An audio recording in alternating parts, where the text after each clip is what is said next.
Good afternoon, ladies and gentlemen. Welcome to the June 1st, 2025 special meeting of the Daytona Beach City Commission. We're happy and delighted to have each of you with us this afternoon.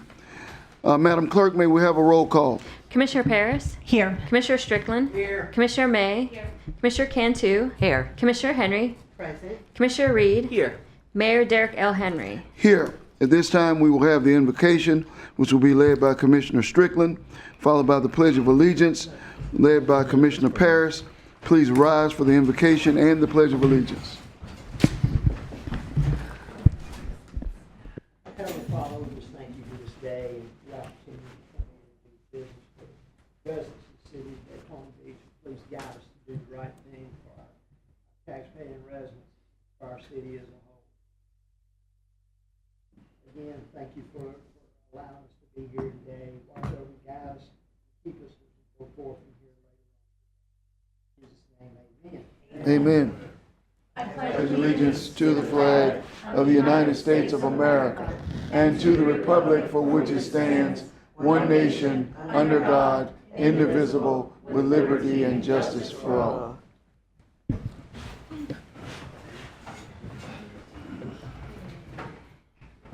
So we'll now move on to item number 4, which is the introduction of the candidates and their presentations. Each candidate will have 30 minutes to present and answer questions from the City Commission. Okay. Colin, did you want to introduce the...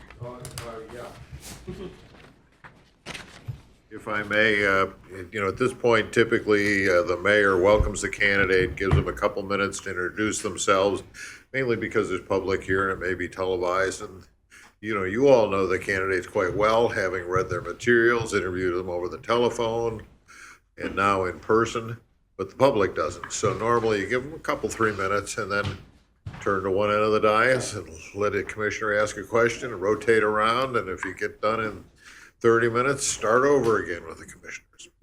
That's it in a nutshell. The first candidate is Abinette Belichou, who is currently with the USAID, and as you can imagine, his job is phasing out. But in any case, we're ready for him whenever he comes in. Yeah, we're ready, Jim.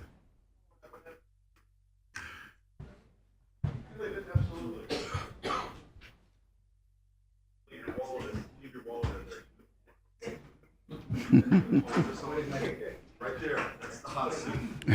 You come on up, Abinette. Mr. Belichou, welcome. We're glad to have you. We'll just ask that you just introduce yourself, tell yourself a little bit about us, and any presentation that you'd like to make. We're open to it, and then we'll circulate for questions. Excellent.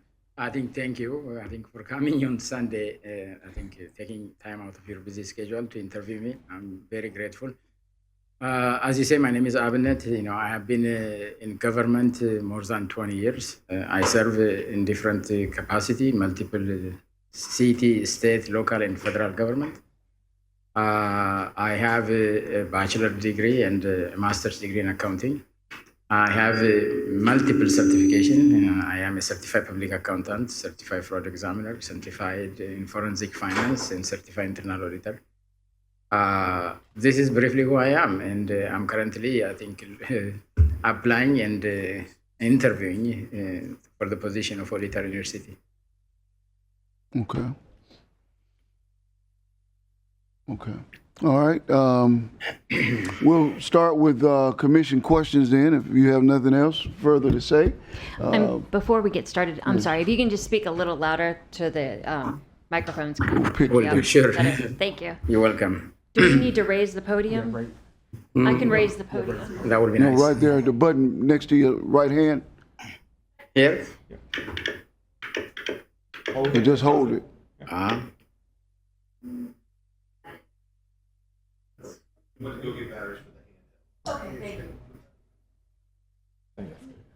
it's probably Okay, let's try. Yes. Okay. Okay. Thank you, Mayor. All right.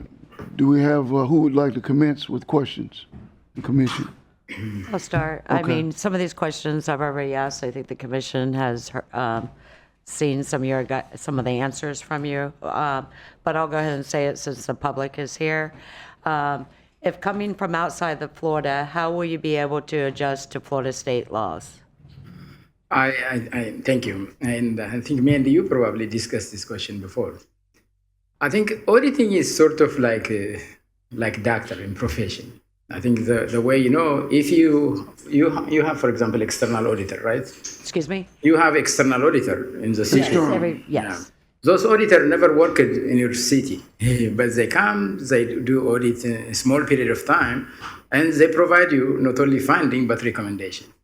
So a good and well-trained, experienced auditor will be able to audit any organization in any country. For example, in my current job, I conduct an audit worldwide, not only in the United States. It never be difficult for me because I think I am an expert on the standard I'm applying. I have conducted audits in multiple organizations and in multiple countries. If you take a look, many auditors, even in your state, I think the majority probably came from other states. So I am in a view, I think to be a good auditor, you should not necessarily live in that particular state or city. For example, when I was hired in Maryland to be an auditor for Prince George and Montgomery County, I was living in Virginia and did not affect anything. So to answer your question simply, I think a well-trained and qualified auditor will not have any problems to come to Florida or Daytona Beach and to conduct a proper audit according to the law of the state or the city. Okay. You might want to hold the mic, that way you can Sure. just take it off that. Auditing is like sort of a language. I think if somebody speaks the language, that's why it is called generally accepted government auditing standard. Once you start speaking that language, it's fairly easy, I think, to do it. It's the same thing for an accountant, for example. Once you are an expert in generally accepted government auditing standard, somebody will look at your financial statement and will be able to make an opinion about your financial statement, but those people never work in an organization. So I don't think that will be a problem in my view, Commissioner. Okay, thank you. And one more. There you go. How were you able to leverage your internal audit position, improve operations and efficiencies? The internal auditor play a key and critical role to improve efficiency, effectiveness, and to prevent potential fraud, waste, and abuse. I think my approach is through risk assessment. I think to identify where is potential high risk in your city. I think when you talk about risk, like I said to you and to other commissioners, most people see risk in negative view. That's the wrong approach. Life have a risk in all of the day-to-day things we are doing. I think what a good auditor will do analysis of that risk and identify how likely that risk will be materialized. If it is materialized, what is the impact? So taking into account the most probable risk and the impact is high should be the focus of the internal auditor. Like I said also, I think the auditor role should be constructive because the auditor main task is to ensure the taxpayer fund is used in the most efficient and effective manner to achieve the objective of the city. The objective of the city is, generally speaking, the well-beingness of the people who's paying tax. I think a trained auditor will use the tool of the auditing and will help the city government to achieve the goal, also to ensure efficiency and effectiveness. I think there is a thing called operating faster, cheaper, and better. You need to operate as the cheapest as possible with the quality and as fast as possible. You will not be able to get these things without proper and good audit unit or audit person. Thank you. Okay. Does anyone want me to ask any more, or you got more questions? We'll move around. One more? No. Okay. Anybody else have a question? Go ahead. Which department or departments in a city do you believe are the most vital to its economic engine, and how can you as an auditor contribute to keeping those departments running efficiently and transparently? By the way, this to answer this question without knowing the particular city will be a mistake, but generally speaking, there is some area which will be critical. For example, Department of Finance is critical to any organization. Why? Without proper and good financial management, it is practically impossible to achieve the goal of the city. Without proper and good financial management, it's practically impossible to achieve in your home, your good house. So financial management in finance department is important because money is liquid thing. Money is attractive to many things. I think if you identify any fraud, waste, and abuse or corruption, it involves money. I think that's one. Second, in the city government, I think in addition to procurement, there is a capital project, which is key and paramount because it will take the majority of the taxpayer resource for these things. So my suggestion to you, if any auditor come in here to get a job and said, I know for a fact this is important, I think that's a mistake in my view. It's an informed decision without an evidence. I thought the best thing to do is take time, do risk analysis, and determine the priority of the work. Any audit organization in the planet have a limited resource, a limited budget. There is no any unlimited audit time or unlimited money. So a good auditor will prioritize what's important. What will go wrong and will damage the city reputation or the city financial condition at a maximum possible. So if you incorporated in your audit assessment and prioritization, I think you will get it right. What about the transparency part? Transparency is important. I think the whole purpose of audit is to have transparent government. Look the concept of government organization, whether city, federal, or anything. This organization is operating with the citizen money, which what you consider taxpayer.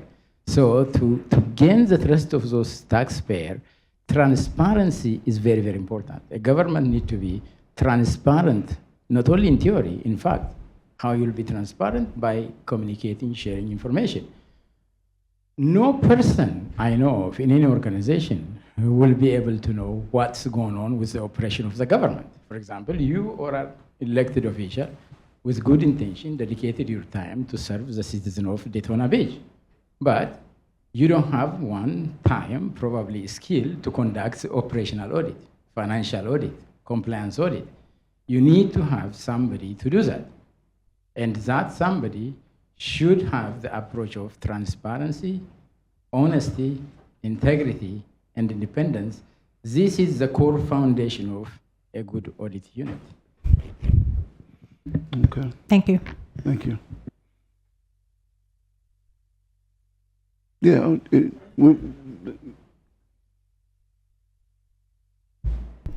Guide me through the process of conducting and planning a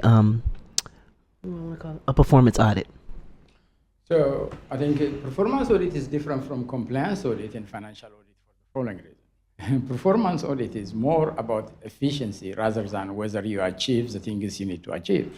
Say, for instance, building a bridge or a street with $10 million is different from building the same thing at the same time with $5 million. So in performance audit, you are measuring the efficiency of what's going on. So this is also very key because in many contracts, for example, delay of contract, that will cost citizen money. In many contracts, there is sometimes duplication of payment. Sometimes the selection of vendor is not accurate, is not properly vetted. So a good performance auditor will plan their audit, identifying what they're planning to achieve, and at the end of the audit, they will issue a proper recommendation with a substantiated justification why this thing it should be done differently.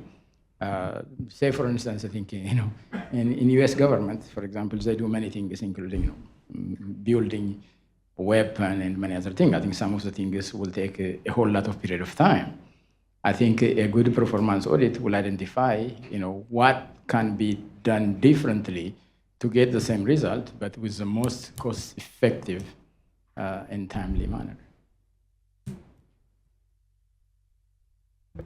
So you can actually help develop strategy based on the audit. When you look at the performance audit, you could say this is a better way to go, a more efficient way to go to get us to our goal.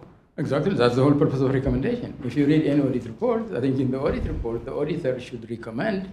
By the way, recommendation should not be what the auditor believes. The recommendation must be based on some evidence, and you need to clearly demonstrate in in your recommendation, this is a better way of doing it. If this is done this way, this much money will be saved, or this much time will be saved, is very, very important. When you do any auditing, I think you need to have some sort of open communication with the auditee. I think sometimes there is a blurred line between independence and working in silo. A good auditor will maintain their independence, but at the same time will work with the people, will share the draft audit report, and will ask the opinion of the people, what they think about the recommendation. This is nothing compromising your independence, because if you have confidence on the audit work, if you have sufficient and the proper evidence for your finding, you can share and you can get the view of the people. You incorporated that on your final report when it's distributed to you guys as elected officials. How often do compliance or performance standards change governmentally? How often do they change or upgraded criteria change? I think the Yellow Book or the Generally Accepted Government Auditing Standard change, I think, to my understanding, almost every 3 years. I think before they change, they ask feedback from people like us. They said, we are planning to change. For example, before 2016 or 17, I believe, the structure of audit unit is not defined on GAGAs. So I personally participated. I said the auditor must not report to operational managers, because it will compromise the independence of the audit. In my work, for example, in Montgomery County, my predecessor used to report to the manager of the county. I advocated successfully, and I changed the structure. The auditor need to report to the elected official, because independence in appearance by itself will eliminate the integrity of the unit. It's not what you do, it's what you appear you do by itself has a tremendous and paramount effect in a city like this. I think, the people live in your city need to know what you guys in the city are doing on their money. What happens if you encounter resistance? How do you handle that? Look, resistance in government is not a unique thing. I think, in more than 20 years, as you can see, I successfully managed resistance. I think the way you handle resistance or conflict by being open, by being credible, by having evidence to support your argument. You cannot say, things just for the sake of saying it. I think you need to have a proper and supporting document to say the things you are saying. I have discussed with most of you guys, I'm not a politician, I'm an auditor, a trained auditor professionally. I think when people talk about, I found fraud or waste or abuse any place, I am disturbed. Why? If you do find those things, one, you should present an evidence. Second, in America, fraud is a criminal act. You should prosecute people. So in all of my experience, I will make sure my audit recommendation and finding is supported with proper and sufficient documentation, so that it will not be my opinion. It will not be he said, she said. I think, like I discussed with you, auditors should identify criteria. What is it, the criteria you are using to measure something? There, you, Commissioner, asking me about performance audit. That should not be my opinion. That should be some sort of standard. After that, you need to identify what is the condition. The condition means is you have some criteria, you find something different here. So that's the condition, and you need to write it also in a plain English for anybody who's reading your report. Should not be an accountant, should be not an auditor. Somebody speaking the language you are writing the audit report should easily understand what the auditor is saying. It is generally true. I think we saw and read many audit reports nobody will understand. I think that will show the skill of the auditor in question. So I think communication is important, supporting document is important, the willingness to communicate to people and to explain your finding, not based on your opinion, rather based on your evidence, is very, very important. Thank you. Can I piggyback on that one? Sure. Have you ever faced any ethical pressure, and how did you handle it? Look, I think most of you probably, if you Google my name or do something, you will see. When I was in Montgomery County, I was conducting an audit. Throughout our audit, we identify a fraud, literally embezzlement of money. So I'm about to issue the audit report. I get a phone call from somebody politically very powerful. And this person asked me to play a golf on the next Saturday, and I declined. I was told by people, try to negotiate between me and this elected official. If I'm not foolish or stupid enough to refuse these things, I'll be the next Secretary of the Navy because of these people have power and recommendation.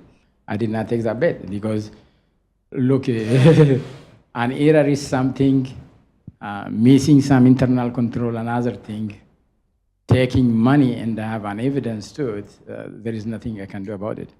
And for that, I take a personal consequence and the price for it.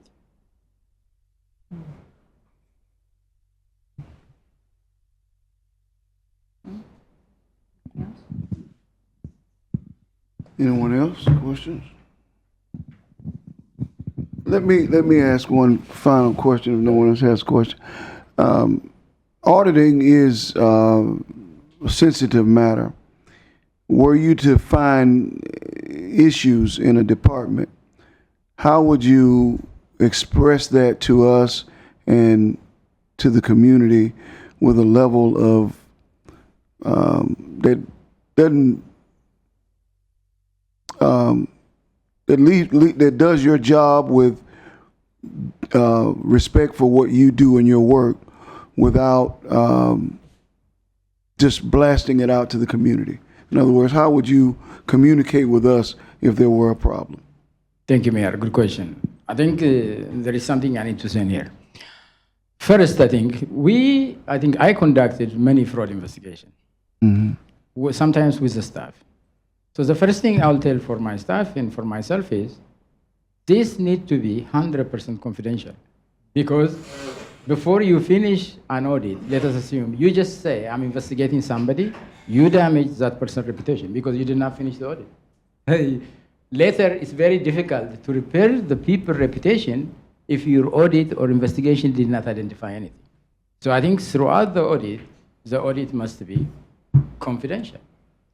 But the audit should not be confidential to you, elected people. By the way, if I get elected here, before I do anything, at the beginning of the year, I will present the audit plan for the year. And I will tell you why this is selected, why it's important and everything. And you guys will discuss about it. And sort of, I need to get a majority concurrence at the minimum. But when I was, for example, in Montgomery County, I also created a hotline. I received directly unanimous information from the people about different things. Some cases, I review it and it's nothing. There is nothing I can do about it. Sometimes I do preliminary assessment and it's credible. When it is credible, I go to you guys and I said, I received this information. I did the following procedure. It appeared to me credible and I need to pursue this audit. So I think the audit needs to be confidential at some level, but it should not be confidential to the people elected. If I get hired in this job, the citizen of Daytona Beach did not vote for me. The citizen of Daytona Beach did not vote for the city manager either. They voted for you. They hold you accountable. So it's very important you have all of the information available to me or through me to fulfill your duty as elected official. The way whether to share with the citizen or not, I think rests on you, by the way. For example, in some place I work, I advocated. I said, why not we issue audit report in our website?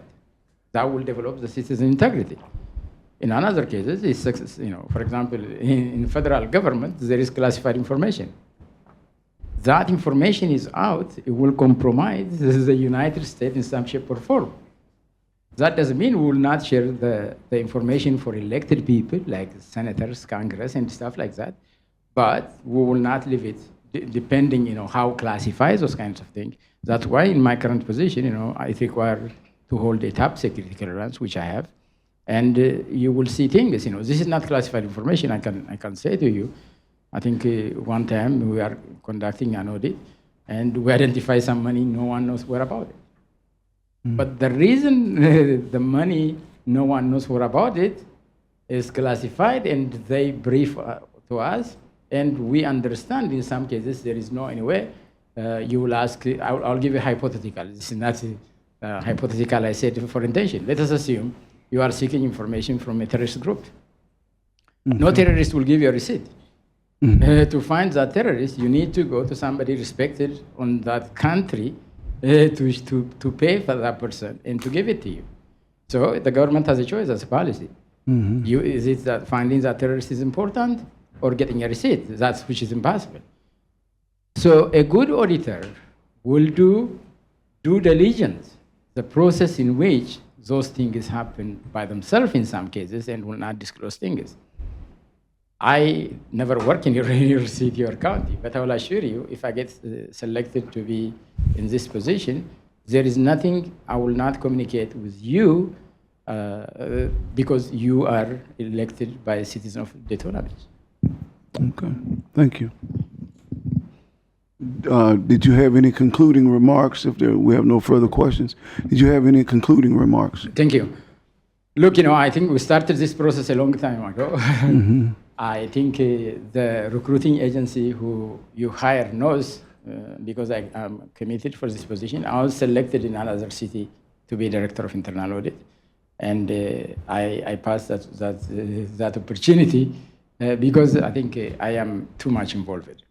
Like I said, I think I understand the competition, but in my view, with no exaggeration, I am capable to hold this position, and if I get a chance to be selected, I always understand and carry myself with integrity, independence, and objectivity to serve the taxpayer of the Daytona Beach City. Okay. Thank you. Thank you. Appreciate it. Thank you, and good to see you. Okay. Like I said, if I don't get to see you because of lack of selection, I wish all of you guys. Likewise, wish you well either way.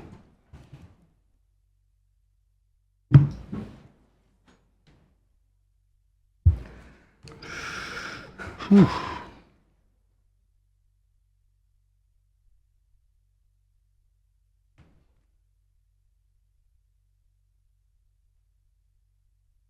As you all know, the next candidate is Rory Galter, excuse me, and he is with the city of Dallas as a city auditor right now. So he'll be in momentarily.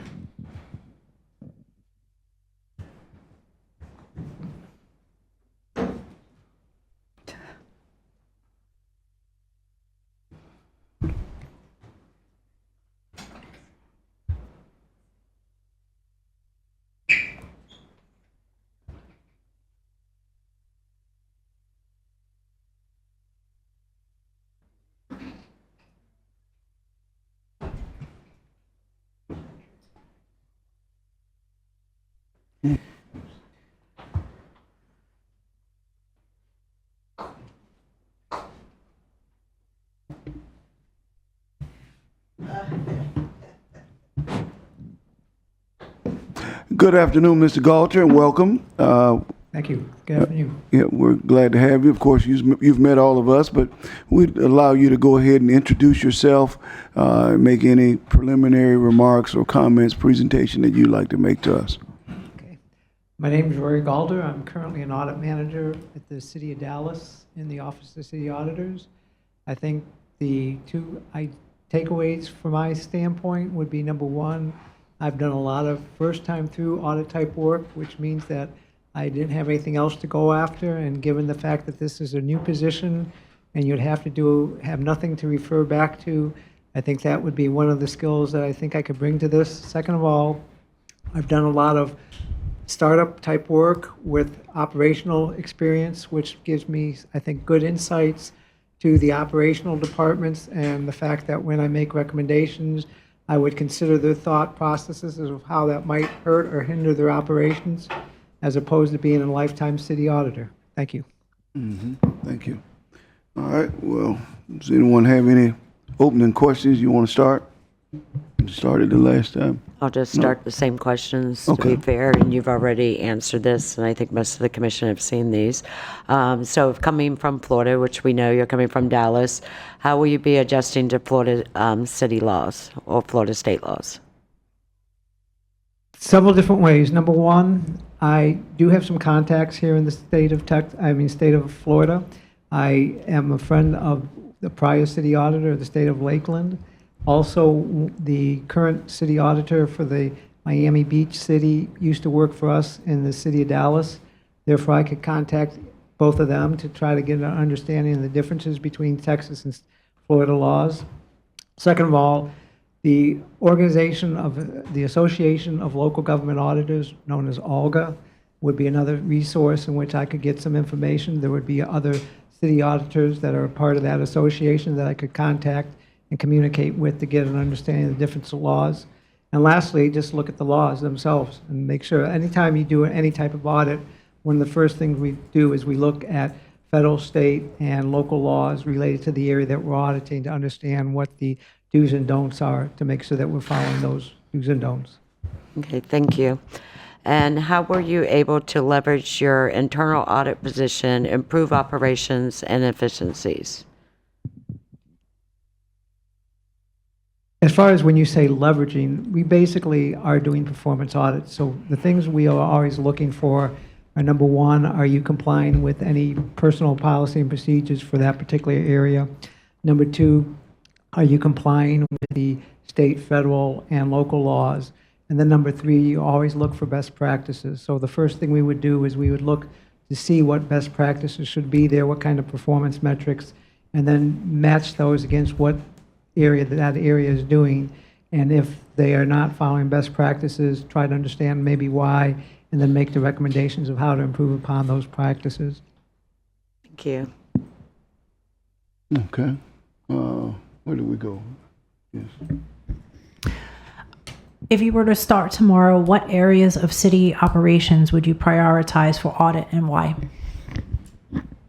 If I were to start tomorrow, I wouldn't necessarily prioritize any area. What I would try to do is get an understanding of how the city operates. The first thing I would do is do a risk assessment to develop an audit plan.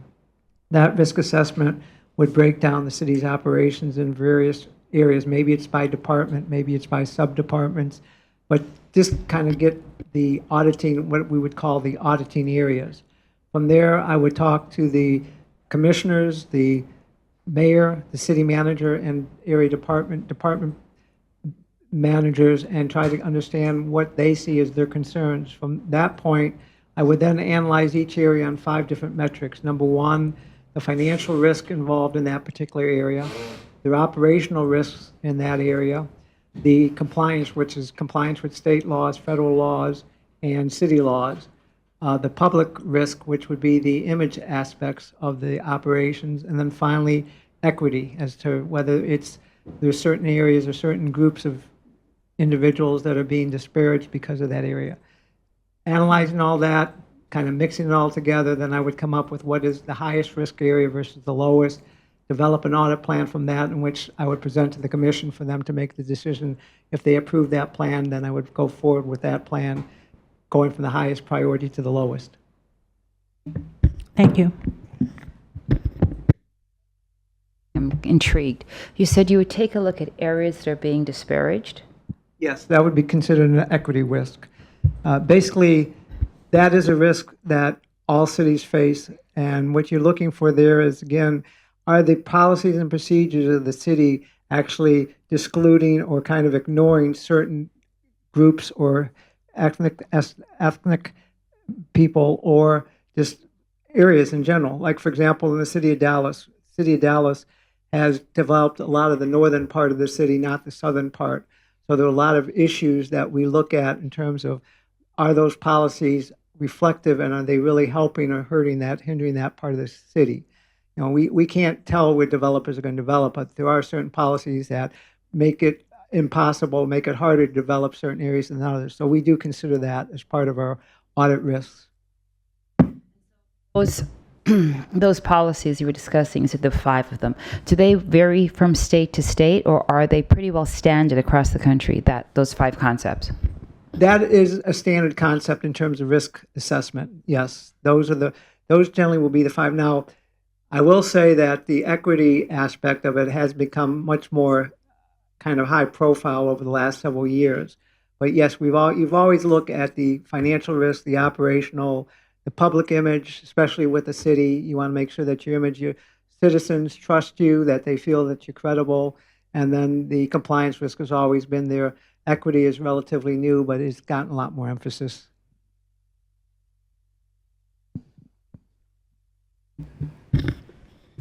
You're currently in Dallas, correct? Yes. Dallas is a much larger city than Daytona Beach.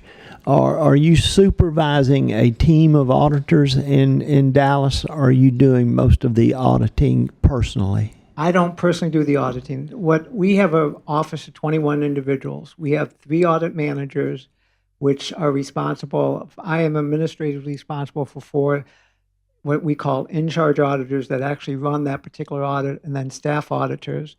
And I have responsibility right now for 6 different audits that are going on.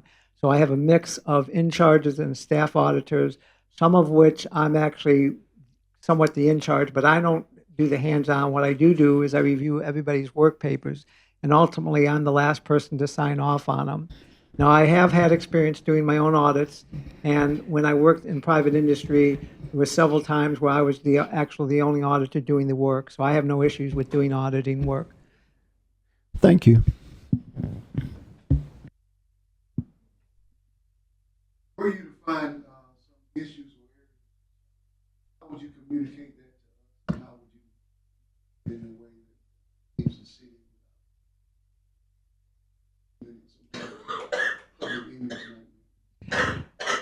Well, unfortunately, I can't necessarily deal with the public image issue. It really depends on what the findings, the observations are.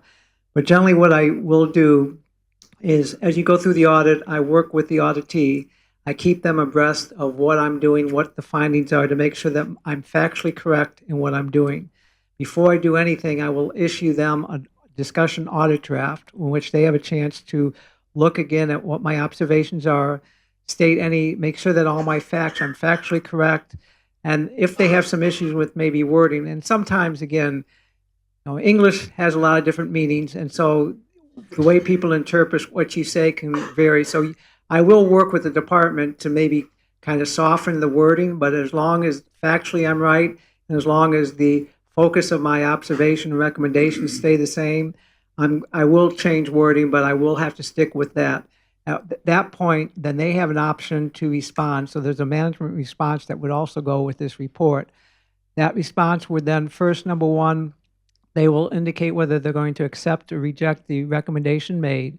And then they will give, if they're going to accept the recommendation, they would explain how they're going to implement it, how long it would take for them to implement it. Because once they implement a recommendation, I'm going to come back later, maybe like 6 months after they say they're going to implement it, to make sure they actually truly implemented it.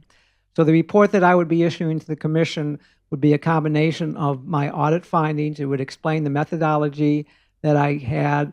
It might give you a little bit of background on that area too, so you understand the operational nature of it. And then it would include the management response, at which point that would be issued to the commission.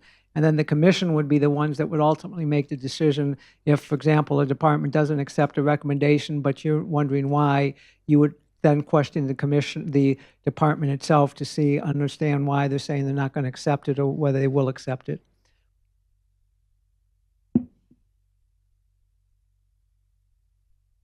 Do you have anything that you want to share with us in conclusion? As I said in my opening statement, I think the real key is I think I'm unique from a lot of auditors in that I've not been a lifetime auditor. That, number one, I have operational experience, and that is very helpful because it makes you understand a little bit more the tensions or the restrictions that a department may have, and you might be able to be more receptive to making other ways of doing recommendations or doing something. Second of all, I've done a lot of first-time through work, which means I haven't had something else to go back to. I've actually had to do the analysis. I've actually have to come in and I kind of sit down and say, what if? I kind of put myself in the role of that department, and it makes it a lot easier to understand and analyze, as opposed to a lot of auditors are kind of checklist auditors. They check the box, they say they have it. If they don't, then they make a recommendation. So I think that's the thing. And then lastly, I am very creative. I'm very forward-thinking. For example, right now, one of the things we do at the City of Dallas is when we issue an audit report, we will actually do a 3-minute, about a 3.5-minute video summarizing that audit, because as we know now with social media and with the newer generation, they're not really interested in reading a 20 or 30-page report, which a lot of times audit reports are. They want something quick and fast. So I'm actually the one that produces these videos, which again gives a quick summary, and then if somebody's interested, they can actually look at that. So I'd be very forward-minded in that regard also. Okay, very well. Okay, thank you very kindly. Thank you. Appreciate Thanks for your time and being here on a Sunday. All right, likewise.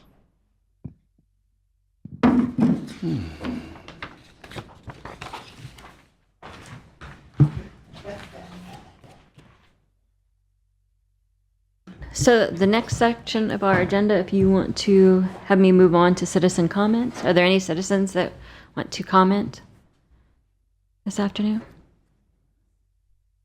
I have no citizen John comments. Nicholson?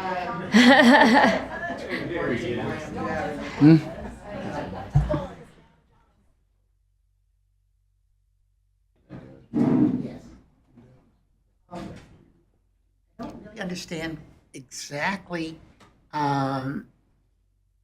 the validity. If he comes in with a report, all right, and it's valid, okay?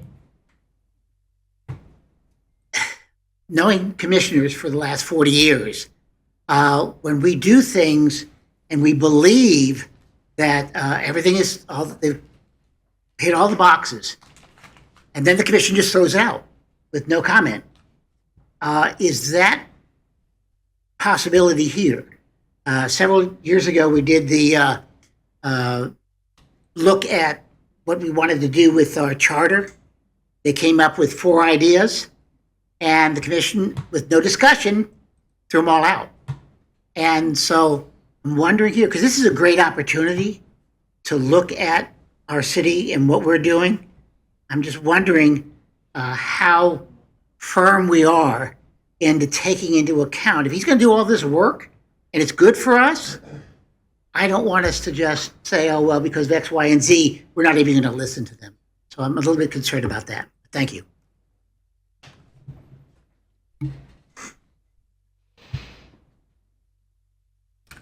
Okay. Anyone else? No other comments?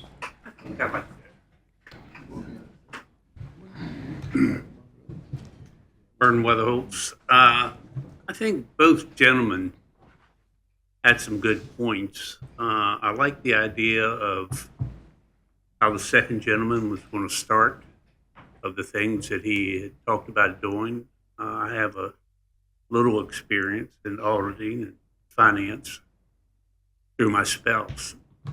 She was the finance director of the city of Miami, and she also got a very good friend of mine was the auditor there. But some of the ideas that they come up with, I think it's good for the city. I think we struggled with some of the issues, possibly with our yearly audit that we have. But the auditor can make really strong suggestions. As being a director in a certain department, I've never really had an auditor ask what problem I was having, because usually the city manager told me what problems I was having. But, I think that it's something that we need. The few questions that, I heard here the commissioners ask, I thought were relevant and something to their interest. I think that every commissioner should really be thinking of, what they're going to vote for, and we'll see how it comes. Thank you.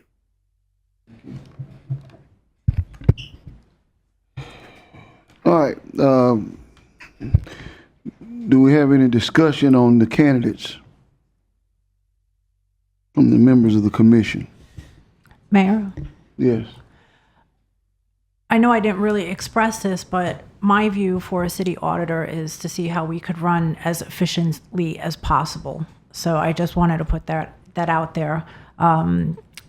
With the suggestions that they provide to us, of course, there's risk assessment, and I guess then we pick to see what's the most important for them to start with. But for me, it's just more, are we running the city as efficiently as possible? I just wanted to share that, put that on the record. That's a good assessment. I think both of them are important, both roles. But I think considering that, we haven't had problems, we all want to be more efficient, and we all want to figure ways that we can save money, and we want each department to be efficient. And I do look forward to their role in helping departments. I do look forward to that.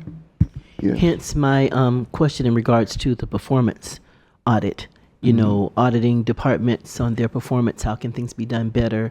Are we not as efficient as we could possibly be? What ideas can they bring to us from their prior experience and expertise that would assist us in maximizing what we do for our citizens? Yeah.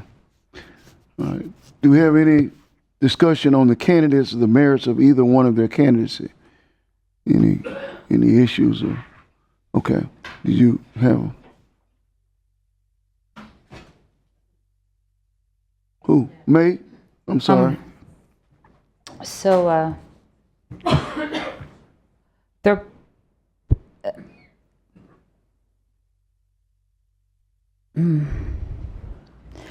they're doing the same job. The question seems to be in the approach. I mean, the approach is standardized as a criteria, right? So it's just in terms of the individual perspective on it.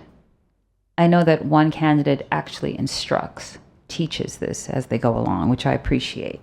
Another candidate started from the ground up, which is what we would in essence be doing, right? But the basic qualifications are in fact the same, meaning that they had to have a standard that we were trying to hit, and they both hit the standard.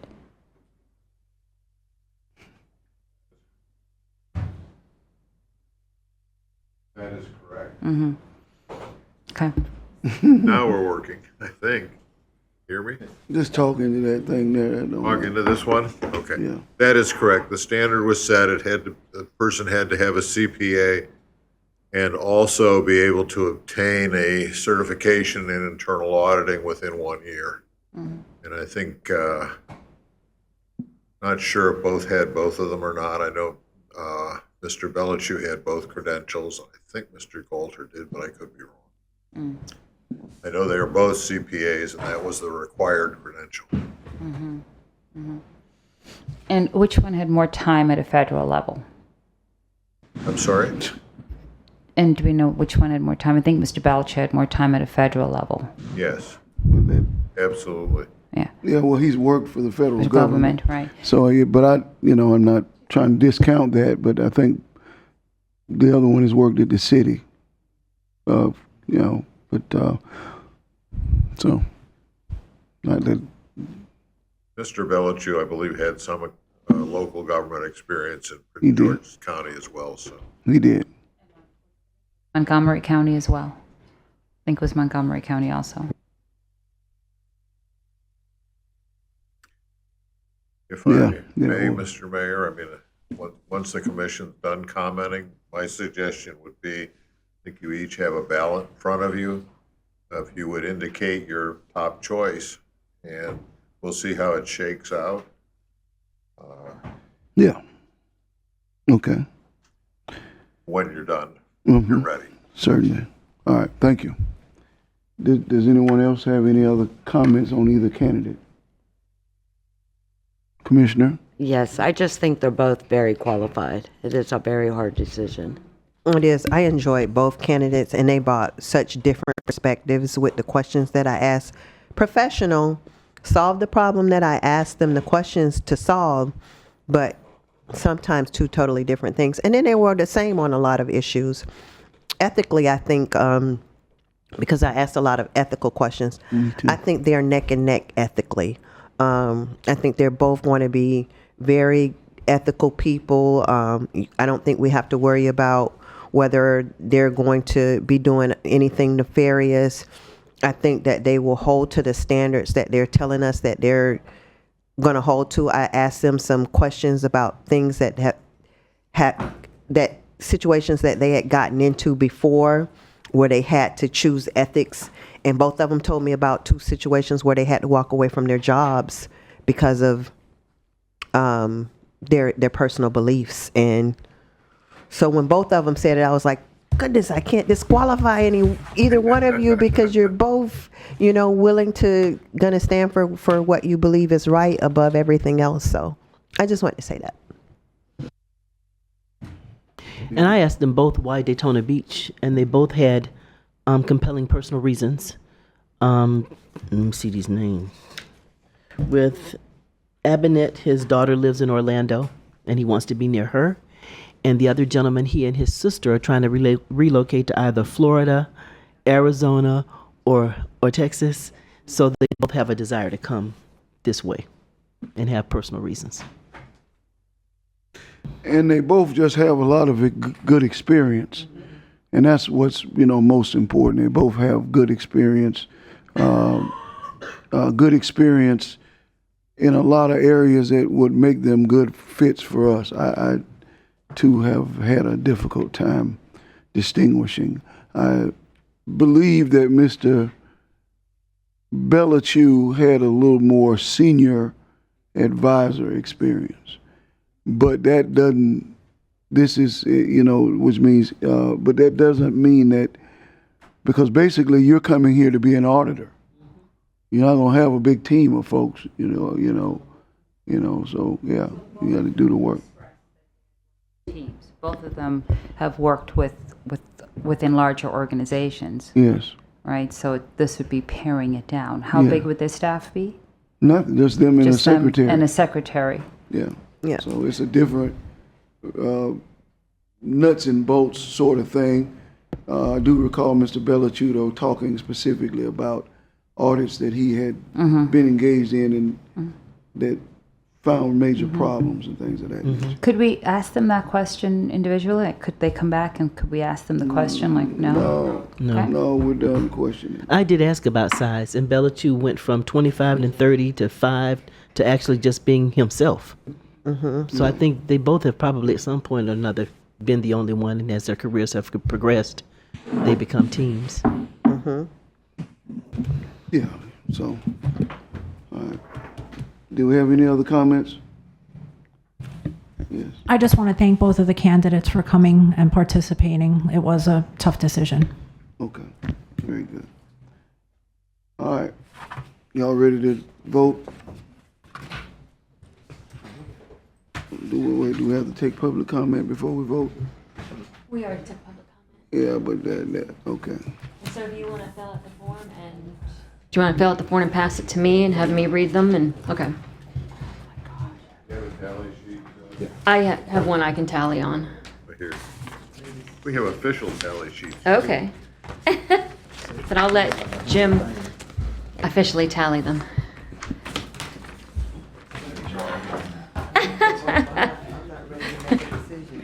I'm not prepared to make the decision. I understand that. It's tough. It's hard.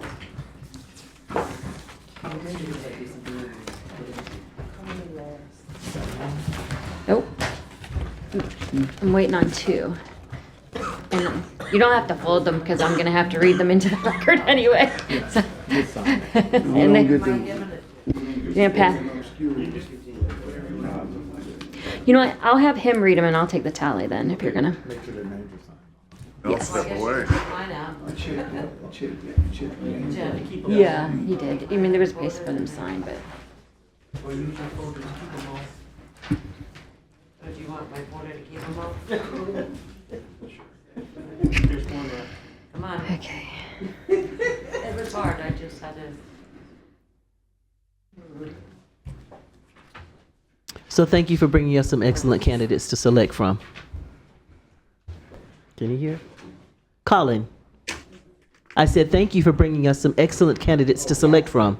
You're welcome. Thank you very much for the opportunity to do so. All right, no particular order? No, that's fine. Okay. Commissioner Reed, Abinette, Bellichew. Okay. Mayor Henry, Abinette Bellichew. Okay. Commissioner Paris, Rory Galter. Okay. Okay. By process of elimination, I don't know who that is yet. Commissioner Strickland, Abinette Bellichew. Commissioner Danette Henry, Abinette Bellichew. Commissioner Cantu, Roy Galter. And the last one, who would that be then? That'd be Commissioner May. May. Abinette Bellichew. So Okay. looks like 5-2 according Yes. to my count. All right, well, I would entertain a motion that we make it unanimous. If you guys want to do that, it just makes it so the person knows we had two good candidates. I would have done that either way. I'll So make that moved. motion. Oh, Okay. Second. Second. I said so move first, but I'll say second. We have a motion. I'm gonna do Commissioner Reed and Commissioner Parrish. Okay. We have a motion and a second. All those in favor, let it be noted by saying aye. Aye. Those who oppose, same sign. Motion carries 7-0. Okay, we have a great candidate. Two good candidates. How would you like to proceed on contract negotiations? Would you like to appoint a member commission? I'd be happy to sit in. You want Mr. Gross? You. Cantu? Commissioner Cantu? And I'll sit in as to, per minute, yeah.